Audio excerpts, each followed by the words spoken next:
இந்த கேஸ் வந்து COVID-19 case. இவங்களுக்கு வந்து கோவிட்-19 கன்ஃபார்ம் ஆயிருச்சு. இவங்களுடைய சிம்டத்தெல்லாம் பார்க்குறேன். த்ரோட்டு பிரச்சனை, தலைவலி, உடம்பெல்லாம் வலி. எப்படி இருக்குன்னு கேட்டேன். பயங்கரமாக வலிக்குது அப்படின்னு சொல்கிறாங்க. அதுக்கடுத்து பார்த்தீங்கன்னா தலையை குனியவே முடியல அப்படின்னாங்க. இந்த 2 symptom, delirium terror expression of, அப்புறம் ஹேங்கிங் டவுன் அக்ரவேஷன், அதுக்கடுத்து தொண்டை கரகரப்பு, இதெல்லாம் வச்சுட்டு அவங்களுக்கு பெல்லடோனா 30 கொடுத்தேன். அவங்க ஃபோனில் தான் கேட்டாங்க, ஃபோனில் தான் சொன்னேன். அவங்க வெளியூரில் இருக்காங்க. அவங்ககிட்ட நான் சொன்னபோது 30யும் 6ம் வாங்கிக்கோங்க, 30 மட்டும் போதாது 6 சேர்த்து வாங்கிக்கிங்கன்னு சொல்லியிருந்தேன். அவங்க வந்து பக்கத்தில் 30 மட்டும் தான் இருக்குன்னு சொல்லிட்டு 30 மட்டும் வாங்கி எடுத்துக்கிட்டாங்க. எடுத்தோன்னே இந்த ஹெட்ஏக் குறைஞ்சிருச்சு, பாடி பெயின் குறைஞ்சிருச்சு, த்ரோட் இன்ஃபெக்ஷன் எல்லாமே குறைஞ்சிருச்சு. இந்த த்ரோட் இரிட்டேஷன் என்னாச்சுன்னா அப்படியே டிஸ்சார்ஜாக வெளியே வர ஆரம்பிச்சிருச்சு. உடனே எனக்கு ஃபோன் பண்ணாங்க. அவங்க வந்து ஏற்கனவே அவங்க மெடிக்கல் ஃபீல்டில் இருக்கவங்க தான்.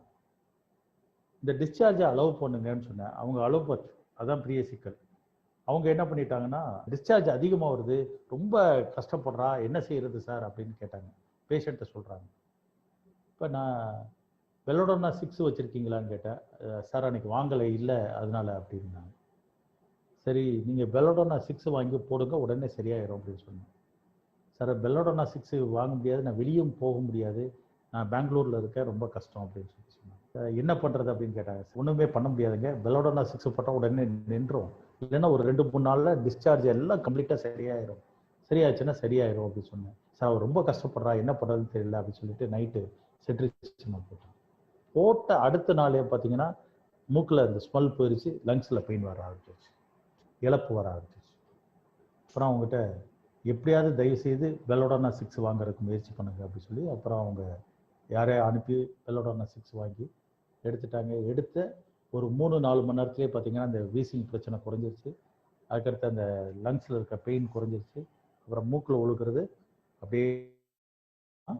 எப்பொழுதுமே இந்த லோயர் பொட்டன்சி எப்போ ஹேண்டில் பண்ணணும், அக்ரவேஷன் ஆச்சுன்னா என்ன செஞ்சு அதை குறைக்கணும் அப்படிங்கிறதுக்கான முன்னுதாரணமாக இந்த கேஸ் இருக்கு.